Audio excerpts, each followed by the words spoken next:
Qui aurait cru que derrière ces murs, noyés en pleine zone artisanale, à Montbazon, de véritables enquêteurs menaient tous les jours un travail de fourmi.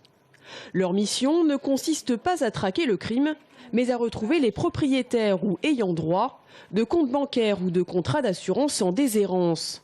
Ici, pas de loupe ni d'appareil photo, mais un ordinateur avec une base de données, un téléphone et une solide expérience d'investigation. Olivier Auria, le directeur d'ATER, l'agence Tourangelle d'enquête et recherche, a sous ses ordres plus d'une centaine d'enquêteurs. Alors là, on rentre au sein du département enquête. Donc c'est un espace sécurisé où seuls les collaborateurs du département enquête peuvent avoir accès. Voilà. Donc après, nous avons des bureaux individuels.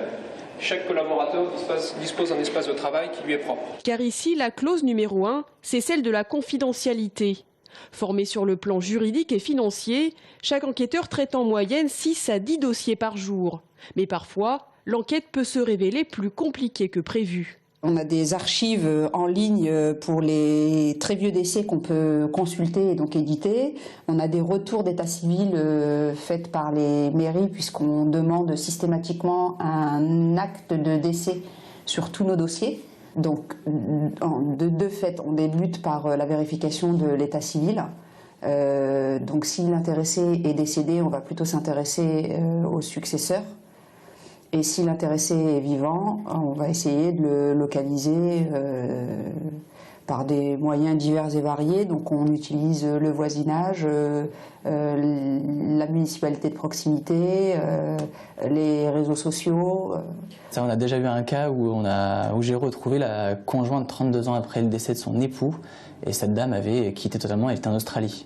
Donc forcément, le client ne pouvait pas avoir connaissance d'adresse ou de contact avec cette dame. Et cette dame, elle n'avait aucune idée que son mari avait un compte Du tout. Rien que pour le début de l'année 2016, ce sont déjà plus de 250 000 comptes en cours à identifier. En 2 ans, et grâce à la loi Eckert, la société ATER a vu son activité augmenter de 150%. Il y a une augmentation significative des demandes depuis le dispositif Eckert, puisque, pour vous donner un ordre d'idée, sur les 18 derniers mois, c'est-à-dire juin 2014 à fin 2015, nous avons, identifié, retrouvé et localisé 58 000 personnes. Pour chaque dossier élucidé, soit près de 90% pour l'agence ATER, la banque demandeuse doit débourser 100 €. Un business lucratif pour l'entreprise Tourangelle qui comptait un chiffre d'affaires de 10 millions d'euros en 2015.